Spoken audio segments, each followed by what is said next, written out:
Welcome to another Acts Church podcast. Glad you're with us today. My name is Hunter Croft. I'm on staff here at Acts Church. I've got Pastor David Robinson here with me today, and we are just enjoying this pretty hot day outdoors, enjoying the whatever breeze we can get. And we're gonna talk for a bit today. I have no idea what we're gonna talk about. He's leaving me in the dark on our subject matter for today. But first off, how are you doing today? I'm living the dream, Hunter. How about you? I'm doing pretty good. I'm about at my natural body temperature right now outside, so I like that. That helps me stay warm. That's why you're not wearing a shirt. Well, no, I just want everybody to know that Stop I am wearing a shirt. He is wearing a shirt. I wouldn't allow that. And even if I wasn't, it would look like I was because I'm so white. Right. He's just wearing a really, really white shirt. So today we're going to talk about a couple things. Primarily, so I'm going to let you guys in on something. For the last 20 minutes or so, I have been going through my my Apple Music here comes collection. The bus. And why don't you throw them underneath it? Yeah, it's about to happen. So I'm going through my Apple Music collection just to kind of, because, Hunter is our music guy.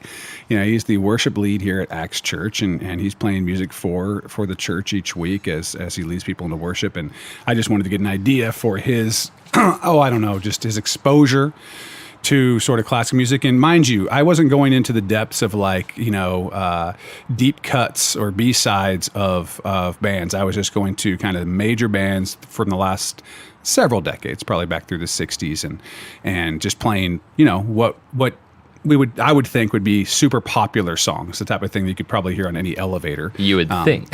I would think.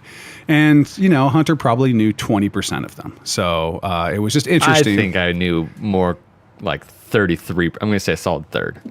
You had heard a solid third of them at some one point or another. Oh, yeah, probably. Or you'd heard the chorus of them. I could name the song or artist to about 10% of them. Yeah, it was a horror show as far as Hunter knowing music, which is no big deal. It just gives me a whole new world to introduce Hunter to as far as music. But it actually brought up in my mind the idea of, today I want to talk about art. I want to talk about what art is, how a believer should approach art, whether that's music, whether that's film, whatever that is that you're, books and so on, fiction, what do we do as believers, photography, painting, all the different sculpture, all the different artistic endeavors that people engage in.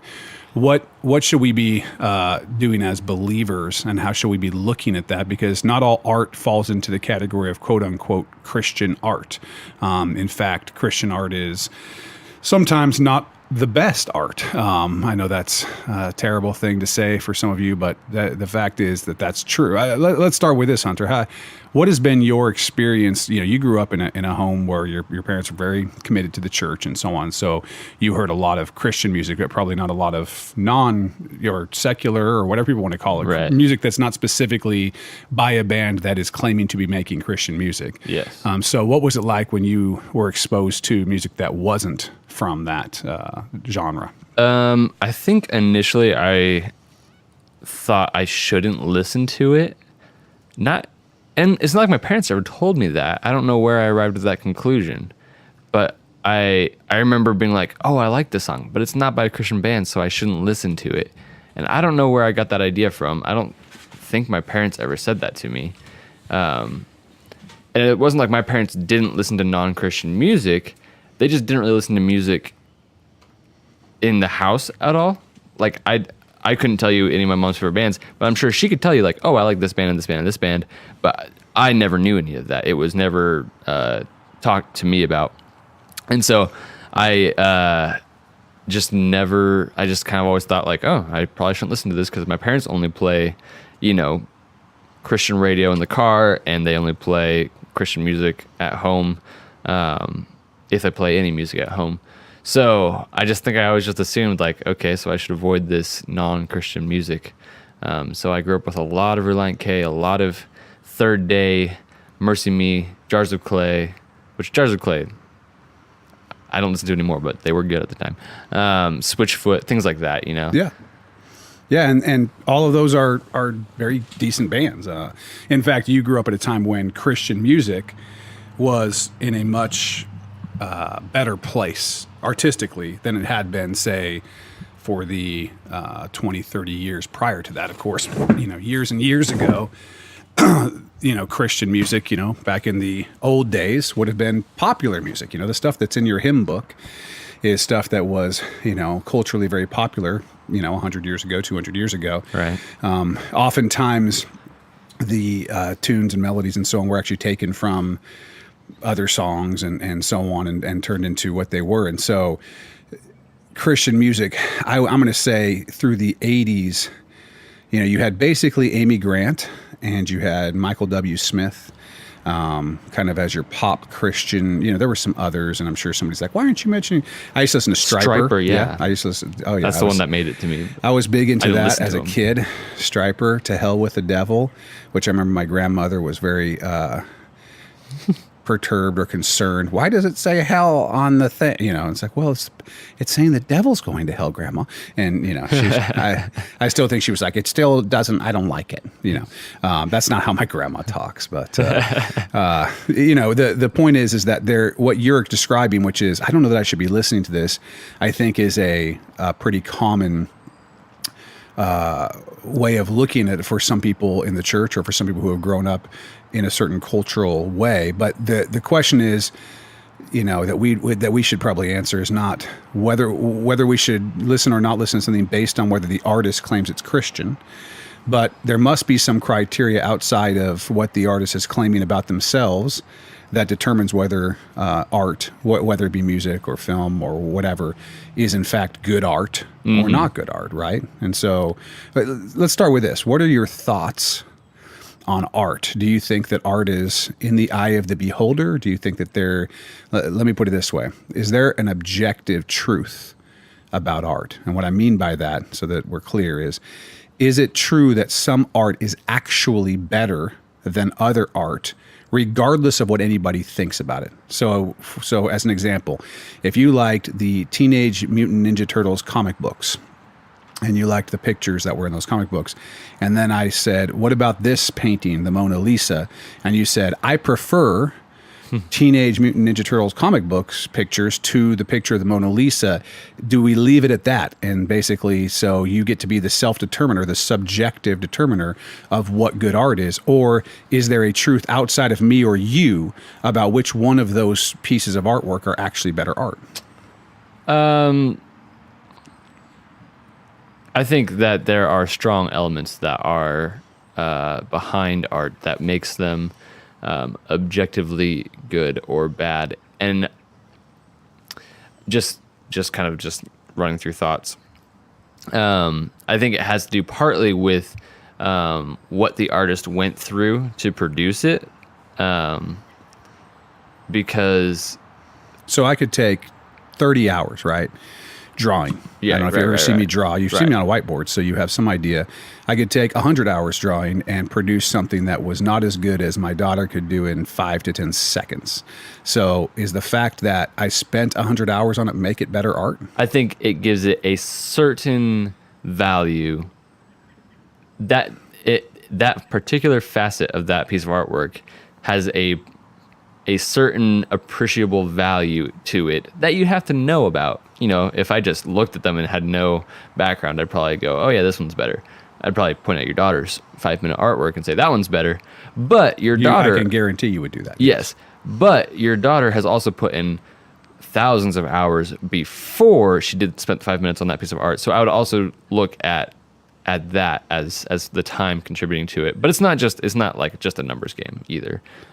So you want to look to the work product or the amount of work that goes into art as part of what you would use to judge the artwork itself. Certainly. I think if I heard a song and I was like, oh, that song's cool.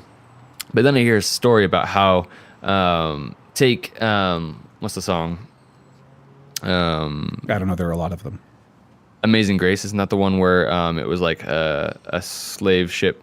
John Newton? Yeah. Isn't he the one let's get the audience caught up. So John Newton was not a good man. I think he may have been raised as a in a Christian home, but rejected all of that. Became a horrible guy. Was a slave trader on a slave ship. And I believe that he was in a storm, something like that, and kind of said, Lord, get me out of this, and the Lord did, and and John Newton he just followed Christ for the rest of his life, and obviously eventually gave up the slave trade and so on. There's some interesting stuff about that we could go into sometime, because he didn't give it up right away, which is interesting. But he followed the Lord, became a huge advocate. He worked with William Wilberforce, who helped get rid of the slave trade in England, and wrote Amazing Grace, the song that most of us know. Right. And so growing up, I always liked Amazing Grace. And then I heard the story of John Newton and went, oh, that gives it a certain value that it did not previously have with me, to know all that guy went through he didn't go through that to produce that piece of music, but all of that piece of music was influenced by all of those crazy experiences. And so that gives it some value. It doesn't make anything worth listening to, but it adds value to a piece of art.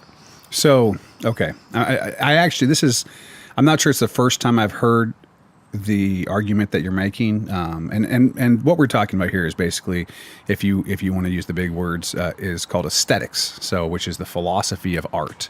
And Hunter is espousing a theory here of aesthetics that puts a certain level of the quality of an artwork based on the story behind it, or the person behind it, or the amount of work that the person behind it went into, or something like that. So we just had this movie come out, I Can Only Imagine. I haven't seen it. Yeah. It's a Christian film. We can talk about Christian film maybe if we have time, and some of the good and bad about Christian film. But I haven't seen that particular movie. I've actually heard it's pretty decent, and clearly there's a story behind that song. I Can Only Imagine, because they made a whole movie based on sort of the story behind that song, and the trajectory and the path that the young man who wrote the song from Mercy Me, I believe, is who wrote that, went through. Is that Mac Powell? I don't know. No, Mac Powell's Third Day. Sorry, Mac Powell. Shout out to Mac Powell. Sorry that Hunter said you were in Mercy Me. I already told you guys about Hunter's issues with music, so. Those are the ones that I probably should know. Yeah, but you probably should. I can't think of the guy's name. Sorry to whatever the guy is. Mercy Me, he's good. It's good. They have some really good songs, but so there's a story behind it, right? And they even made a movie about the story behind it. There's a movie where you can see an actor portraying Newton, and it's called Amazing Grace is the name of the movie. I highly recommend that movie. It's about William Wilberforce, who was a believer in England back in the day. Millard? Is that his name? That's the vocals of Mercy Me. Okay. That's the guy then. Okay. Bart, we got it right for you. Thank you, Google, or whatever you're looking at there on your phone. It was the Google. It was the Google. That's handy. So, Amazing Grace, I'm just going to throw that out there. Great movie if you want to take a look at that, about William Wilberforce working to eradicate the slave trade in England, and John Newton's character. He's in the movie. So, but Hunter's basically saying, listen, what goes into the art has something to do with the value of the piece of art.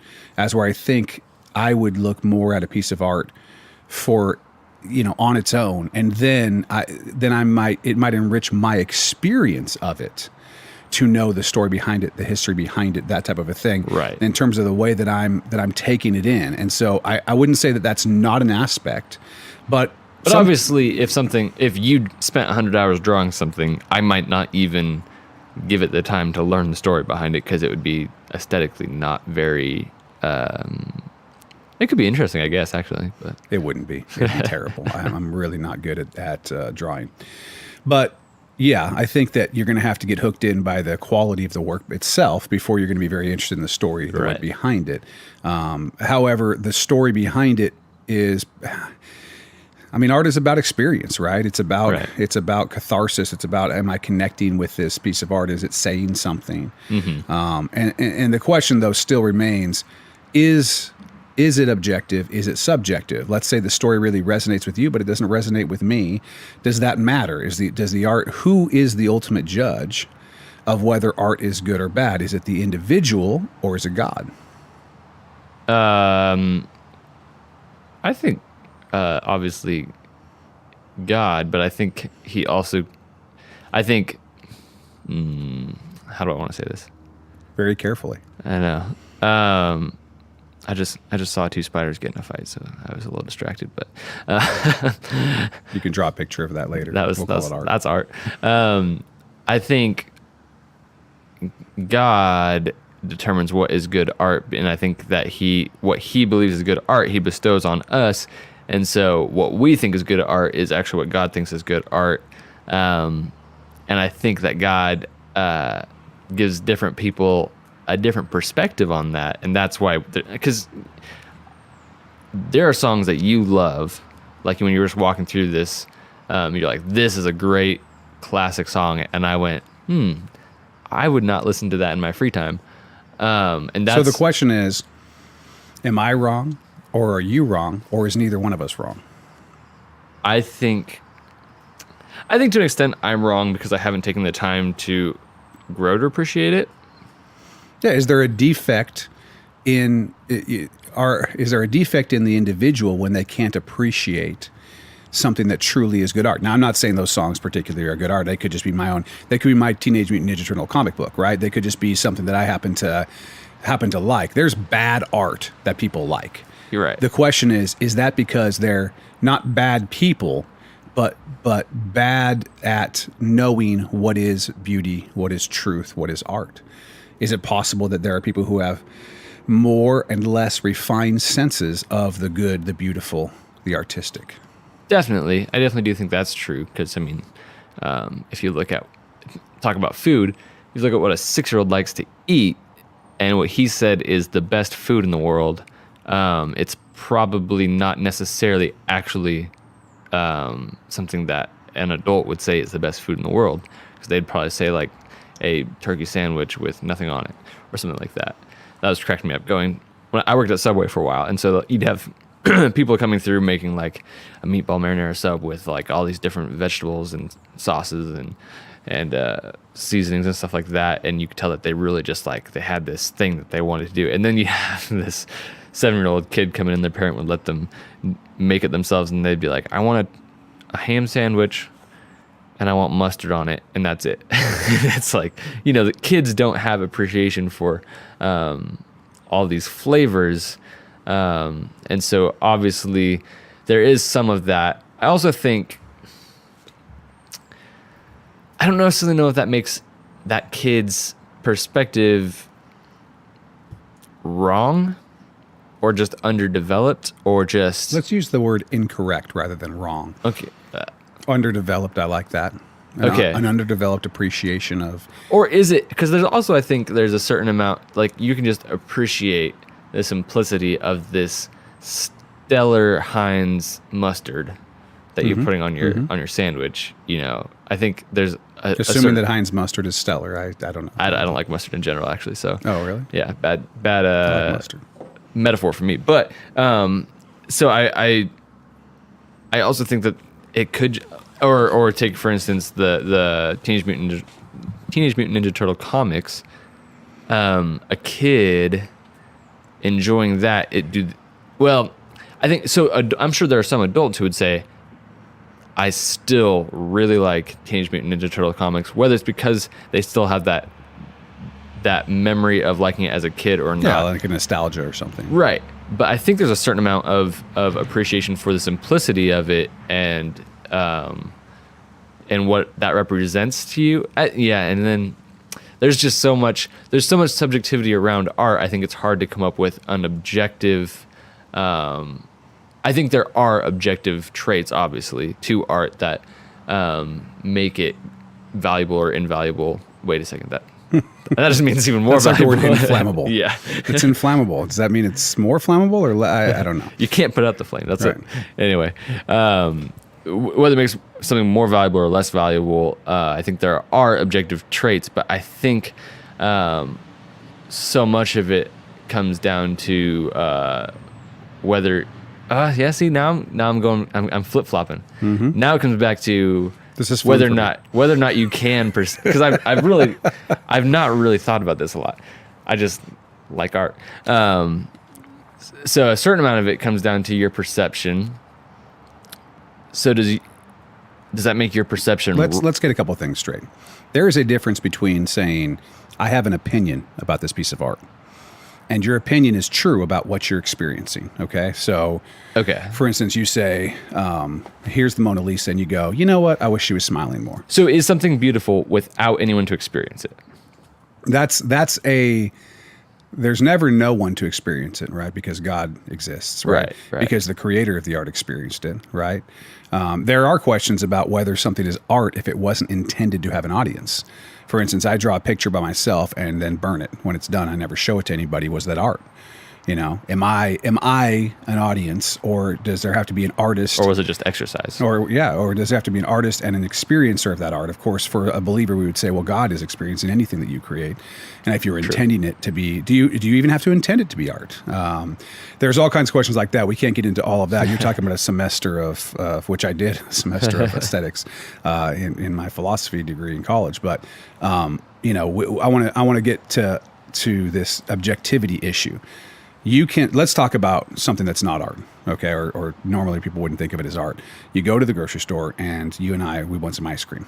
And so Oh, that's art. I like You're right, going the wrong direction for me, man. right. Well, there's culinary art. I mean, there is, but let's just say we're going to take this out of the art world for a second. Why don't we buy a tomato? Okay. So, the important thing is that let's say we're going to the produce section, okay? And of course, God makes art too. I think tomatoes probably are art, but let's try to keep this as reasonable as we can. So you want a tomato, and I want an onion. That's my preference, and I say I don't like tomatoes. Now that's true. Not for me. I actually love tomatoes, but let's just say I didn't. And I say I don't like tomatoes. I like onions. You go, I don't like onions. I like tomatoes. Well, those things are true of us if they happen to be true. I don't know if you like onions or not, but They're all right. okay. So, but let's I don't just like say tomatoes, though. let's say you don't. Okay, so I'm getting the tomato. You're getting the onion. This is getting too difficult. I like both onions and tomatoes and most everything else, but that's my own problem that I have to deal with. But, so I say I want the tomato. You want the onion. You know, I don't like onions. You don't like tomatoes. Hey, potato, tomato. You have a preference. You have an opinion. You have your own tastes, your own taste buds, and what they tell you. What you prefer certain things. You don't prefer certain things. The question is, does that say anything? It says something about you. Does it say anything about the tomato or the onion? No. That's the question. Is the onion good, whether or not you happen to have a taste to like it? It just is, I think. Do you think that God has an opinion on that? I think in Genesis he says he created it and it was good. So then, yes, I do think he has an opinion. Of course, that was before the fall. True. So onions are a result of the fall. the question is, yeah, right. Some people probably think so. The question is, does God? And I use the word opinion, but that's not the word I would actually use. Does God know what is beautiful, whether you recognize it or not? Does God know what is beautiful? Yes. Okay. How do you know that? I think because he says so in Genesis. Okay, but that's pre-fall. Is there anything post-fall that you can think of where God makes a comparison between things? I can give you some if you don't have. Yes. One in mind. I can't think of any How about specifics. this? How about that Saul was the best-looking man in Israel? God said that? He said that. Yeah, that's what Scripture says. Not only does it say that, but in the same sentence or the same passage, it says Saul was the best-looking man in Israel and taller. I knew that. From the shoulders up than anybody else. So he makes now is tallness objective? Right. It is, right? It's completely objective. Like you don't get to say, like, you know, the person, you know, Kaylee Kuros, who sometimes we tease about, she's not that tall, but she's tall on the inside. Sometimes we'll say something about the fact that she's not that tall, right? Kaylee is objectively shorter than I am. Right? For now, you know, maybe I lose my legs in an accident or something. Maybe she would be taller than me. But for right now, if we both stand next to each other, she's shorter than I am. That's an objective fact. Anyone can say whatever they want or perceive whatever they want, but the truth is that Kaylee is shorter than me, right? Right. So if God is saying that Saul is taller than everybody, no one's questioning whether that's objective. But in the same passage, right next to it, it says that he was better looking than anybody else and taller. So God is making a statement about Saul's beauty. Okay. Right? So do you think that there might have been people in Israel or in the world who thought that their husband was better looking than Saul? They preferred the way their husband looked better. I hope so, for the sake of all the other For the dudes. sake of their husbands, I hope that there were some women who thought, no, you know what? I really prefer my husband. He's got, different, whatever. He's shorter. He's got better hair, whatever they thought, right? And they would have thought their husband looked better. And God would say, that's fine that that's your opinion, but that's what that is your opinion. The truth is, God said Saul was the best looking guy in Israel. That's harsh. Is it? I just feel bad for all those other dudes now. Well, I mean, it's a difficult thing to bear. Obviously, in this generation, I have that distinction, and so it's yeah, right. God has not said that about me. People who just listen to our podcast are like, what does he look like? Like, this guy must be really good looking. I'm not. It's not. Yeah, don't go looking for pictures. You will be very disappointed. Saul, though, you wouldn't be disappointed. I think that most people would probably think he was very good looking, but even if they didn't, if they thought he wasn't good looking, they would be incorrect. Right. Because they did not have their sense of beauty as refined as God's. And therefore, they weren't able to see Saul's. If they didn't, then they weren't able to see, or they didn't have the right taste buds for beauty that God has. So let me tell you where this is confusing me now. So now, I guess God's perspective is a perspective I aspire to. And so we'll take the wives of those other guys, those poor other guys, for instance. Right. Should they have aspired to then see Saul as more handsome than their own husbands? I think that yes, at some level, I think that you could recognize, excuse me, you could recognize beauty in someone without adding to that attraction, right? In an inappropriate attraction. So we're talking about a human being in this case, right? So it's just like, I appreciate that you are a very handsome sir. I still am attracted to my husband. Right. For instance, I think that, most people, I'm just guessing, would think that Brad Pitt was better looking than me. Whether that's true or not, God would have to decide between us. I'll let God judge between Brad Pitt and I. But I'll be honest, I think he's probably better looking than me. And that's okay. It doesn't make me feel bad about myself that Brad Pitt is better looking than me. And I don't care if my wife looks at Brad Pitt and says, yeah, Brad Pitt is a better looking guy than you. That wouldn't kill me. Obviously, there's someone out there who looks better than you. Sure. Everyone except for one person. Sure, there's one guy out there who right now is the best looking guy on the earth. Whoever that happens to be, it's probably you. I don't know, but whoever that happens to be is the. What does this guy look like? Yeah, right. Don't do it. Now you're looking up Hunter. Whoever that happens to be the best, but everyone else is not, right? And I'm okay with my wife. I know that she loves me and is attracted to me in the way that a wife should be to a husband, even if she recognizes that I'm not the best looking guy in the world. That's okay with me. And yes, I would actually prefer, and this may sound strange, but I would actually prefer that her sense of beauty was refined enough to see that, rather than just have her believe incorrectly that I was the most handsome guy in the world. Yeah, okay. I think I'm tracking now. You can obviously see that someone is more attractive than... Oh, no. Not more attractive. More beautiful. More beautiful. And that I don't think that we very often differentiate those two qualities, attractiveness and beauty. But I think someone can... Which is a whole nother problem that we have in this society. Yes. I think you can appreciate that someone is more beautiful than your husband or wife and still hold your husband or wife more attractive than them. Yes. Okay. Yes, that was a the different change. Now, I don't find anybody more beautiful than my wife, but that's because, that's just me. Because you're unrefined. That's right. Well, perhaps maybe I shouldn't. Perhaps she's the most beautiful. Could be. But in any case, the point is that yes, and that's with people. But with art, you got to do the same thing. Look, God was making a distinction about beauty. I think God knows, not has an opinion, knows what the most beautiful work that a human being has ever wrought, has ever made is. Okay. I think he knows exactly what the most beautiful artwork has ever been. I think God doesn't have an opinion about every work of art, every work that humans have ever made, and could rate them from 1 to a billion easily. Right. And yet he can still love each of those pieces of art for the person who made them. Sure. equally. He can appreciate every single one of them, but he knows which one happens to be more beautiful. That doesn't make it more valuable necessarily. It makes it more, if you're recognizing a piece of art for its beauty, and that's what you're looking for, or the truth that is represented in it, Right. then God knows, he must know which piece of art is more true, more beautiful. But couldn't there be other criteria that applying this criteria that is totally valid, this piece of artwork is the most beautiful, while applying a different set of criteria, which are all just as valid as those criteria, makes this other piece of artwork more beautiful? Couldn't that be a situation?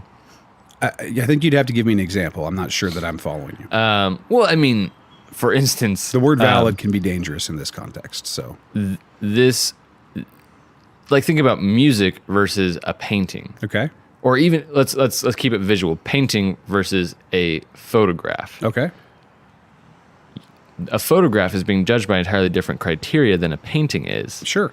A certain painting could be one of the most celebrated paintings, most beautiful paintings, but it could be a terrible photograph, and the photograph would be a terrible paint. Well, the photograph would probably still be a good painting, but it's not a painting, and it's being judged by something differently. So does that make? So you can't. I think it's apples and oranges. You can't say, "Oh, this is the most beautiful piece of human artwork," because. Well, I mean, he didn't say Saul was the most beautiful thing in the earth.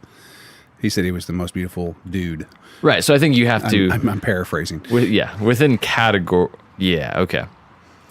So I don't know. Does God know what the most beautiful thing is? Yes. Certainly, the works of God are more beautiful than the works of human beings. They just are. The works of human beings are an aspiration to capture the beauty, often, of the works of God, right? Whether that be landscapes or whatever. But sometimes art is something different. It's telling a story, right? Whether that's a photograph, whether that's a painting, whether that's a play, whether that's a movie, whatever. All of those things are different. And yes, they have different criteria. What makes a movie great and what makes a sculpture great are different things. But God still, the question isn't that. The question is there such a thing as an objective truth about art? And let me tell you why this is important. It's important for a couple of reasons. Your taste is your taste, and it is what it is, right? It just is. You can refine it, and the question is, how do you refine it? Well, you refine it by engaging with, in this case, artwork, to an extent, learning about it, understanding it, and engaging with it to an extent to where you can truly figure out, discover the difference between two different paintings and which one is more beautiful. Is my drawing, that regardless of how much time I spent on it, as beautiful and true as Corey, my daughter's drawing? And the answer is normally going to be no, my drawing is probably not. Although maybe there are cases where it would be, depending on what she drew and what I drew. But the point is, you're trying to develop in yourself a sense of taste so that you can have a closer and closer understanding of what God knows is good. It's part of having the mind of Christ, right? Having the mind of Christ is understanding, is having that mind towards everything. Being able to, even Aristotle, who was prior to Christ, right? Talked about, understanding that the good man or the good person is the person who's able to see, discover, or recognize the beautiful, the true, the good in the best works of God and man. He understood that, what humans make, what God has made, being able to recognize the beauty of those things is something real. And when you say it's not, when you say that it's completely up to the taste of the person, that has implications for other things like morality. There is not a huge separation between the belief that art is completely subjective and the belief that morality is completely subjective. Do you see that? To an extent, yeah. I don't know if you could completely. I don't think accepting one necessarily means you have to accept the other. I think accepting one means you're one step closer to accepting the other. That's true. I think if you accept that morality is completely subjective, I think then you have to accept that art is completely subjective. But you have to accept that almost everything is completely subjective. Right. But if you accept that art is completely subjective, I think you can still hold that morality is objective, but it's more tenuous. It's more tenuous because when you start to say, I decide, well, because at some level, art is a representation of the good, the true, the beautiful. Right. If it's not that, and I'm not saying the beautiful, like all art needs to be pictures of butterflies. Sometimes the beautiful can be represented by, or the true can be represented by things that we would not normally look at and say they're beautiful, like a butterfly, but beautiful in their truth. So we can have, for instance, a very dark story, but it represents truth about the human condition, about who we are, about the fall, about a number of things, and yet there's beauty in it because there's truth in it, right? And so recognizing those things is part of what it means to grow in having the mind of Christ. Does that make sense? Yeah. So my question off of that then is this: is it morally wrong to become stagnant in what you like? Is it morally wrong to say, I know that this probably is not the best? We'll go back to music. I know that this is probably not the best music in the world, but it's what I am comfortable with right now, and I don't want to pursue anything beyond this for my... So in other words, to not refine your tastes. Right, yes. I think Aristotle would say it was. I think scripturally that yes, there's some evidence to suggest that it's morally wrong not to continue to develop the mind of Christ, right? You are supposed to be transformed by the renewing of your mind, right? And so part of that is coming to understand the mind of Christ, the way that God sees the world. And that means to see beauty not only in things that are traditionally considered beautiful by everybody else, but to see beauty in things that many other people don't see beauty in. I mean, that's the whole thing that Christ came and he turned the world upside down. Who was he hanging out with? Who was he going to? He was helping the sick. He was helping, he's hanging out with whores. He's going to the places that everybody else is saying, stay away from that. That's all the world is saying, that's nasty, that's whatever. And yet he was able to say, no. I created these things. These things were created through me, and these things have beauty. And then he would he would go and turn back the curse in those cases and draw the beauty out that he knew was there. So yes, developing your taste in developing your ability to discern the good, the beautiful, the true is, I believe, a moral imperative, something that we ought to do. Yeah, at least if you're aware of it. I don't think it's wrong if you are simply just ignorant to the fact that there's something better out there that you're missing out on. I don't know if that's necessarily... well, and there's a question of how much time you are able to give to... For instance, do we all have time to go to the museum every week and learn about painting? No, we don't. And the fact is that, and I'll tell you right now, I'm deficient in a number of areas in understanding, including music, including painting. I'm nowhere near the place that I would like to be in terms of being able to appreciate and understand the beauty and truth in these art forms. Right. I think I know something more about film than I do about, say, painting, but none of these areas am I fully developed and have the full mind of Christ. But that's part of the goal. And nor should you drop everything to go become. I mean, maybe that's if that's your call. Yes. If that's what you've been called to do, then yeah, do that. Particularly if you're an artist, which and for artists and for Christian artists, it's kind of a hard road because artists tend to have those who create beautiful works of art and true works of art tend to be somewhat alienated from the rest of society because they see things differently and because they experience things differently, and so there's oftentimes an alienation because they're seeing things. Their taste is developed. They understand things that you and I don't, and because we want to sit around and talk about football, whatever, and they are experiencing the world. They'd be sitting where we're sitting now, outside in the back of the of the church office, and they would see this tree that is next to us, and they would see things that you and I just aren't seeing because they've developed their understanding and their taste for art so much more than you and I, and just that vision of the tree, just what they understand there, is actually alienating from other people who don't see it. And so I actually have a heart for artists because I recognize that their experience of the world is different, and that difference is often alienating between them and other people. Right. And that's kind of a side note, but it is something that is important to understand about people who have artistic taste. It's often alienating. It often makes it difficult. And so, the first place I think you have to come to is to see that there's an objectivity to beauty, and that you are not the final determiner of beauty for anyone other than yourself, which is to say, you can have that opinion. You can tell me that you think the Teenage Mutant Ninja Turtles comics is the height of art, but you're just wrong about that. And if you're not willing to consider otherwise, that's probably where you are errant. You can think that all day long, that's fine, but as soon as you're not willing to question that, is that when that becomes I wrong? think when you go from saying, I enjoy, I appreciate, I like, to this is good, objectively, this is good art, and you're unwilling, yes, to intake things that others who are maybe wiser than you or have been around longer than you are explaining to you, no, these things are actually better, more true, more beautiful, more within the mind of Christ.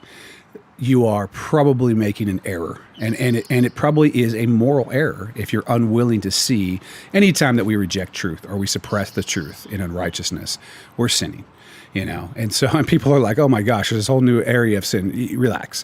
I'm not saying that all of us are in this horrible sin because we're not all, going to the museum every weekend or understanding all these things. I'm saying we should be taking steps forward to recognize that which is truly beautiful and that which is more like the equivalent of candy, right? There's good food, there's nutritious food, there's the kind of food that truly helps the body, and then there's candy. And candy tastes good, but you ought to know the difference. Right. You ought to know the difference. And so, do I like to watch a summer blockbuster, with the explosions and some humor and whatever? Yes. Do I mistake that for good art? Generally, no. Right. I generally understand that I like this, I enjoy it, or whatever, but I'm not going to make an argument for why this is, in fact, the best movie ever. For instance, not the most recent Star Wars movie. I still haven't seen Solo. I got to see that. I haven't either.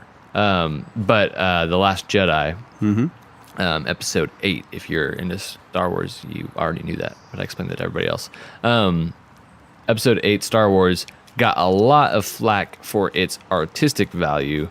But I still personally really enjoyed it, and I see all the arguments that people made saying that it's artistically flawed because of this or this or this, and I agree on all those points, but I still hold the opinion that it was a very enjoyable movie, regardless of those flaws. Yeah, I enjoyed the movie also. I think that it's probably not the finest piece of art that's ever been made. It's definitely not the best piece of art that's ever been made. But I enjoyed the movie. Look, your average sitcom is funny. It's an enjoyable way to pass 22 minutes if you have Hulu, or 30 if you have to watch commercials. It's an enjoyable way to pass the time. But it is candy. Normally speaking, it's candy. It's not pushing you forward. It's not helping you develop the mind of Christ unless you approach it with that critical mind and you right. Look at it and you say, what are they trying to say? Here's the thing about art, whatever it is, it has a message.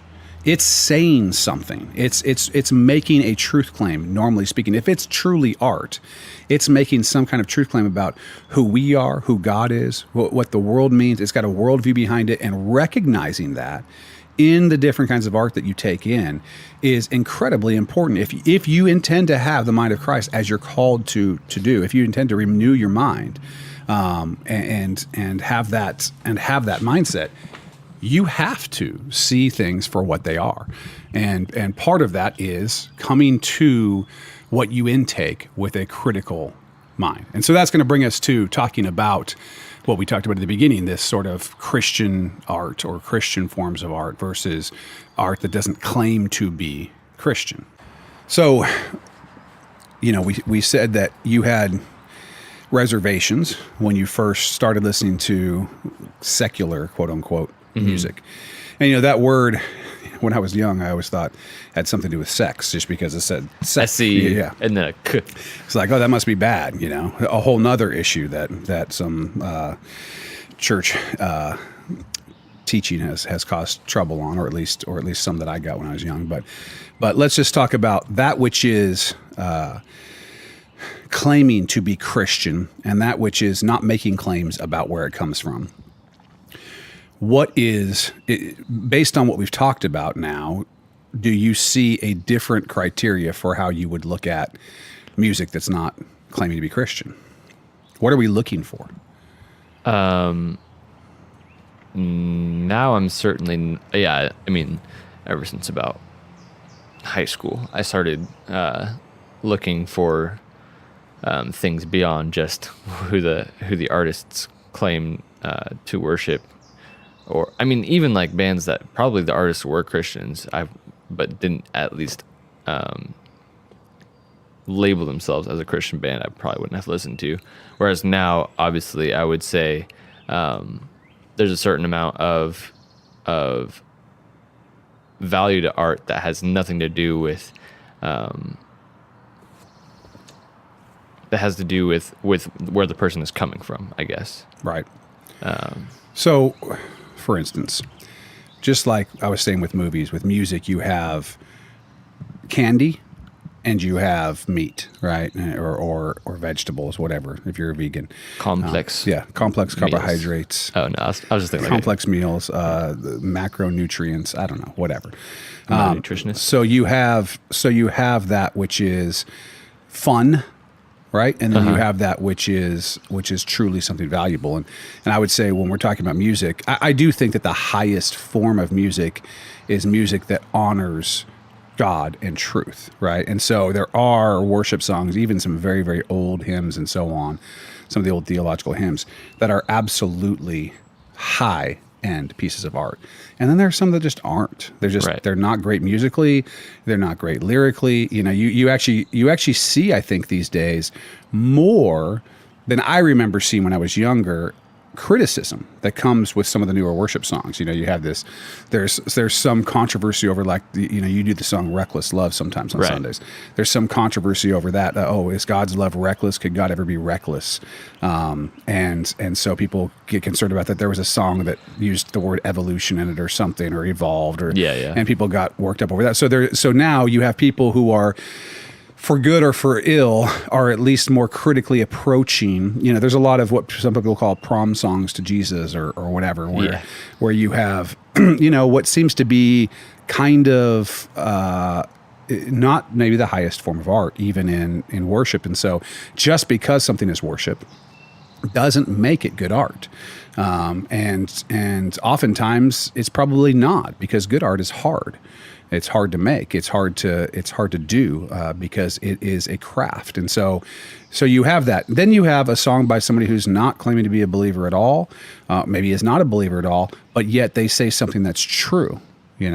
I sometimes will quote, when I'm teaching or preaching or whatever, I may quote somebody who's not a believer, right? But what they've said is true. They've captured the truth about something, because believers and unbelievers still have common grace. They still have the ability to see some things that are true. And so, or at least it seems so, because there are people who do not claim to be Christ followers who have said things that are true. And so if I'm looking at art and I'm trying to determine what's good, I'm looking for what's beautiful, for what's true, for what seems to capture the mind of Christ. But even sometimes I may look at something that's not, and that's saying something else, right? That's saying something that's untrue.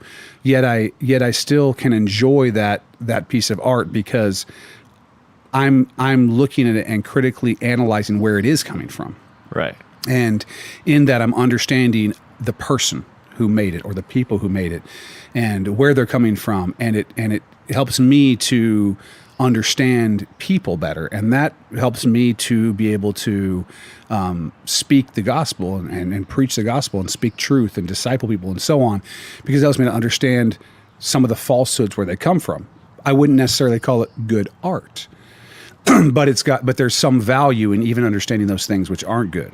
And then there's some things which are just obscenity. And when I say obscenity, I'm not talking about saying the F word. Okay. I'm talking, which it may be in some cases that saying the F word can be obscenity, but the point of obscenity is it's that which has no artistic value. It's that which is completely unnecessary to the work of art that's put in there simply to engage what the Supreme Court would call the prurient interests of people. And, so you're trying to, what's that? Yeah. So basically it's something that is there simply to tantalize, right? Whether that's sexually or whether that's just sort of like to shock, to sort of almost like to do something bad for the sake of doing something bad. Right. Okay. And so there's so many, for instance, in film or television, if I go on to Netflix and I'm looking, hey, maybe Tiffany and I would like to find a show that we would like to watch. And it's like everything is TVMA now, like, which is mature audiences or whatever, which means it's going to either have really serious language or serious sexuality, nudity, whatever. And most of the time, go ahead. I think TVMA is more like PG-13. I think. Not in my experience. Oh, really? No. I've watched shows that were TVMA, and I was like, this is like. No, it depends on the show, right? So the people who rate these things, there's no. It does not appear to me that there's a consistency across the way they do that. But if there's a certain level of violence, or if there's a certain level of, so the question is, where is the line for the believer who's trying to have the mind of Christ? What are those things that you truly should feel bad about? You said when I first started listening to the music, I felt kind of bad about it, like maybe I shouldn't be doing this. There are things that we ought not to engage in, right? Mm-hmm. And I think we've talked about this on the podcast before, and so I don't want to go deeply into the criteria for what you ought and ought not to be engaging in, but I would say this: you certainly should be looking for that which is true, which is beautiful, which is helping you to understand things that are real and things that are true, and avoiding those things which do nothing more than engage the prurient interest. I watched a movie with the kids the other day, and there were a couple of scenes in it were pretty violent, and it was the kind of violence that was completely unnecessary. Right. It didn't push the story forward. It didn't help you understand anything about it. It didn't make it any more true. It probably wasn't realistic. It's one thing to say, well, that's the realistic way that would happen, or something, like that. And then you still have to ask the question, yes, but was it necessary? Yeah. You take a movie like The Passion of the Christ. Yes. I actually have not seen it. Okay. I just never Very, did. very violent. But the violence is serving a very important purpose, because the whole point is this is Christ's passion. This is what he underwent. Right. This is what it would have looked like. You need to understand what our Savior suffered. I think there's a lot of kind of like grungier TV shows, like comic superhero TV shows that are a little bit grungier. They're a little bit darker because they're trying to show how bad like Batman. It's like, oh, the state of Gotham City is really bad, and that's why Batman is so important here. Right. Things like that. Yeah, I think that there are artistic choices that are made to sell a point, or to make a point, or to show something, and there's times when that's done well, and there's times when it's done poorly. Right. And there's times when they're making it, the word you use is grungier. There's times when things are made grungier simply to make them that way. Right. Because it appeals to a certain audience. A lot of the nudity and so on that's in this stuff is oftentimes there. It's for 12 to 25-year-old men to essentially lust after. I remember I was some interview with one of the guys that does Game of Thrones, and because people, I've never seen it, but people talk about that as apparently it's this got this incredible story and blah blah blah. But one of the producers was interviewed and he was saying, look, I'm the pervert, right? And I just wanted to see, full frontal nudity in this scene because I'm a pervert and I like naked women. And so, I said, let's get full frontal nudity in this scene and get the naked woman in there and whatever, because I'm a pervert and that's what I like to see. So for those who want to make arguments about Game of Thrones being, and look, don't email me about Game of Thrones. I don't care. But if you're making arguments that every choice that's made is an artistic one that serves the story and whatever, I can tell you objectively that's not true, because this producer said straight up, I put it in there because I'm a pervert and essentially I'm wanting to appeal to the prurient interests of people like myself who just want to see naked women. And so that's just pornography. That's not that's just obscenity. That's not art. That's something that was done not to serve the story, not to serve anything else, but to serve this guy's prurient interests. Right. And so, that's true of a lot of shows where you watch it and then there's some scene where there's either whatever it happens to be, right? People get worked up about different things, whether it's violence or cussing or sexuality or whatever. But you'll see, something like that in a show or in a movie, and you're going, what in the world did that do for this piece of art? Did that serve it at all, or did it actually take it out of the realm of art and into something else, some sort of entertainment that really is trying to entertain not the good part of you. And so I would say, think critically about the things you watch. There's people who say, hey, look, nothing that I watch, none of it affects me. None of it has. First of all, that's not true. Art's powerful. Yeah. Art is powerful. It has a powerful effect on the person who intakes it. And so I would say, especially ice cream.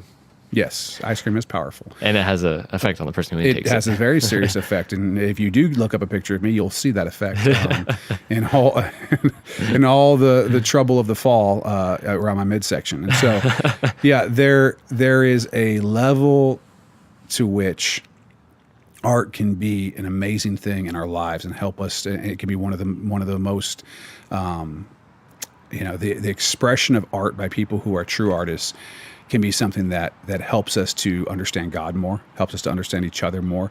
It can be an amazing thing. It can also be, something that takes us the other direction, and that is untrue, and that is not beautiful, and that harms us. And the question is not, are you a quote unquote Christian artist? That's fine. That might be a good indicator of what you're about to intake as far as the art that's involved. But the determiner is this beautiful? Is it true? Is it good? You look at Philippians 4:8, right? Whatever is true, whatever is noble, whatever, if anything's excellent or praiseworthy, that whole thing. Is it that, or is it something else? And so I would say when you're looking at music, movies, whatever, that's what you need to look for. So let's talk about Christian movies for a second, just because I think that's interesting. In the last, what has it been, 10 years, I don't remember the brothers' names from Atlanta that started coming out, or Georgia somewhere. They came out with like the Facing the Giants movie and like all those movies, Flywheel and whatever. What's the one about marriage? Fireproof, right? So you had all these movies that came out that were unabashedly Christian films, right? Prayer Room, which I've never seen that one, but you have these. Is that War Room? War Room, is that what it's called? Okay, I've never seen it. I haven't seen it. And so like I Can Only Imagine that just came out, and then there was The Case for Christ that came out earlier this year. And so you have these movies that are, or maybe not earlier this year, it was probably last year. And all the God's Not Dead. God's Not Dead movies, you've got all that kind of stuff. And so one of the problems has been is that while I think believers can intake those movies and get something good from them, there's good messages in them. Very few movies show believers in a positive light, and so it's nice to see Christian believers put in a positive light. And I'm all for believers making film that is uplifting, that is praiseworthy. However, some of these movies have suffered from somewhat low production values. Let's just say, I'm going to be as kind as I can. Some of them have not been great movies. They may have been. We may have enjoyed them. Look, I watch Fireproof and I cry. It has an effect. It's not. I don't think that Fireproof is a bad movie. I enjoyed it. It made me cry. Of course, so did Toy Story 3. So that's a.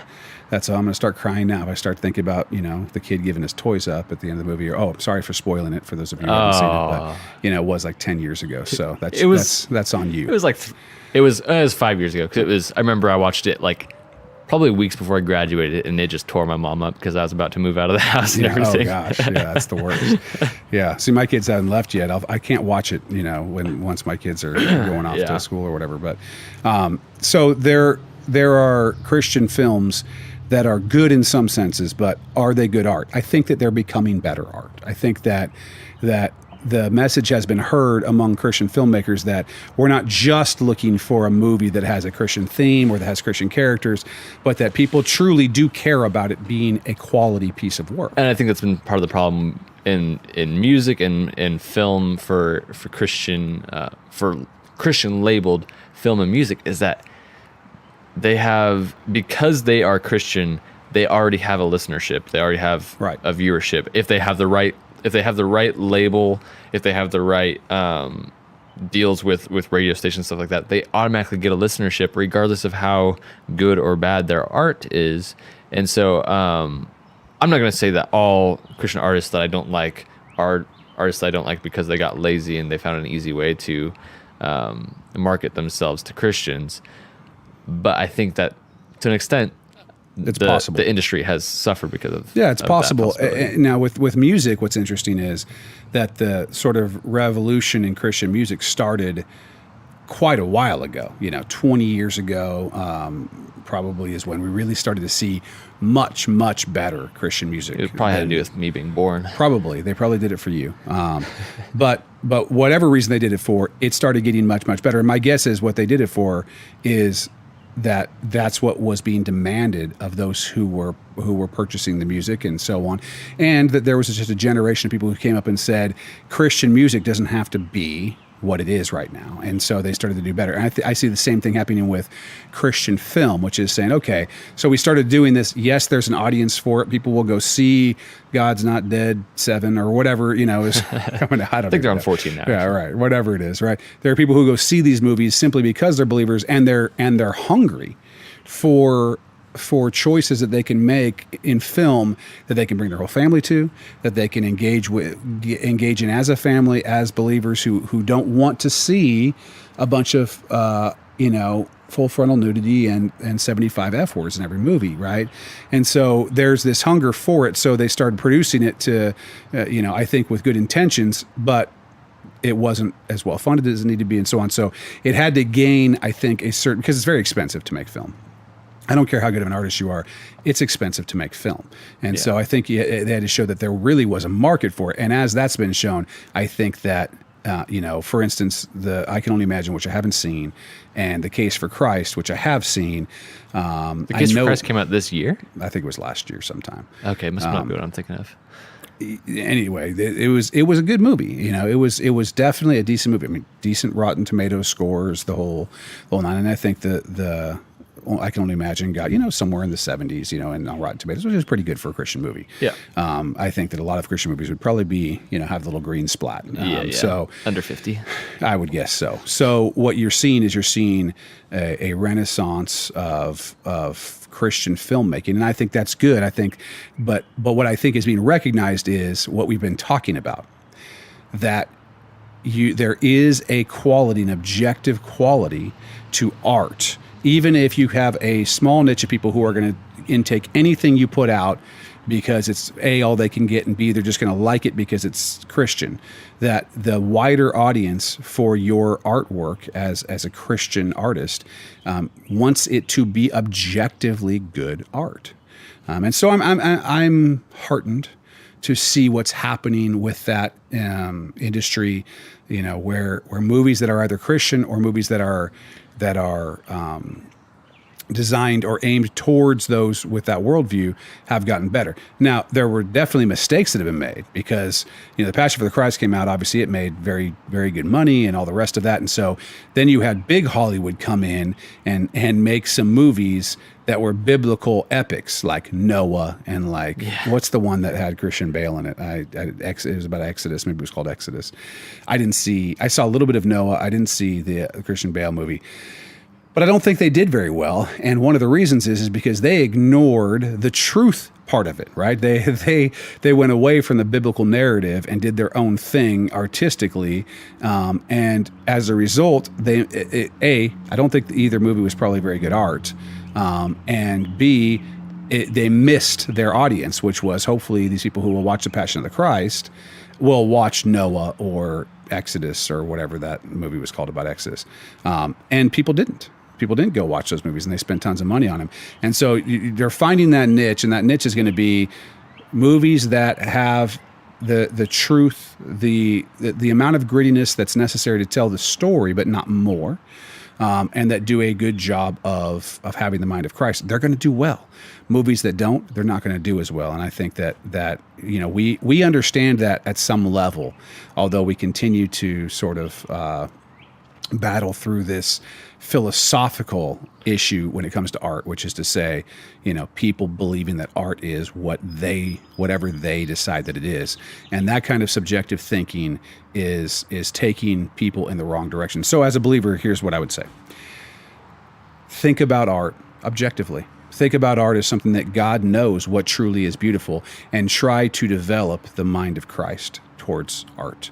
If you do that, not only are you going to enjoy art and get much more out of it, not only is it going to hopefully draw you closer to the Lord, closer to your neighbor, but you're going to be growing spiritually as a person as you develop the mind of Christ. And so I encourage you to do that. And it's not a process that happens like anything else. Any process worth doing is going to have difficulty and work and all the rest of that involved in it. So that's all I've got for today on art. Hunter, you got anything else you want to? I saw The Incredibles 2 the other day. Oh, okay. Let's talk about how's that. Well, we're talking about the best art in the world. I actually did. My brother saw it. He said it was okay. Yeah, I thought it was, with anything two, the second one, you always kind of go, we'll see. And it definitely outscored most Disney Pixar sequels, I would say.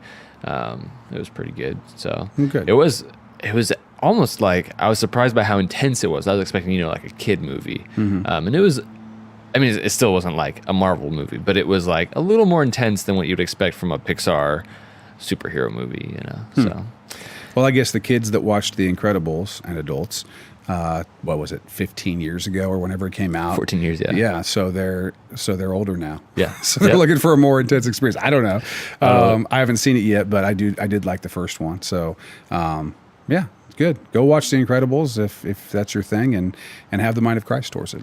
Let's pray as we close. Father, I ask that you would give us, Lord, your mind, that we would grow and our minds would be renewed, Lord, that we would be in your word, that we would be understanding you more and more, and that through that we would develop our taste, our apprehension, our understanding rather of art.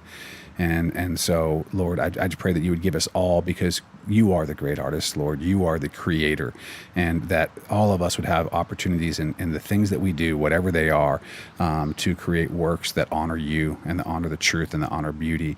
And Lord, I pray for the artists who are believers out there, who do experience isolation sometimes, that things are difficult for them sometimes because you have given them a view of the world that helps them to see things that other people don't. And I pray that alienation would not keep them from great community with their brothers and sisters in Christ, and that you would give us all an understanding of those who you've created to be creators and to be creative, and that we would encourage them, and that we would come alongside them, and that we would all develop in ourselves that creativeness, and that we would develop in ourselves those things that are like you, Lord, and not only munch on candy, Lord, but look for the meat and potatoes, for the real nutrition to our soul of good art, Lord. We thank you for the fact that we get to engage in that, and we just ask that you'd be with us all this week. We thank you for the opportunity to do this podcast and just spend some time with people, Lord, in your name. Amen. Well, thanks for listening to the Acts Church podcast. If this is your first podcast that you've heard, we're glad you stuck around, and we hope you can listen to some of our other podcasts out there. There's about 20 of them now, I think. And so Give those other ones a listen. We just like to talk about things and reflect on how Christ sees the world and how we can see the world more closely to that. And so go look at all those. You can also check us out at actscamas.org. That's actscamas.org. You can check us out there and learn more about our ministries and our staff and see some of our sermons. And we hope you get a chance to look at that. Thanks for listening, and we'll catch you again next time.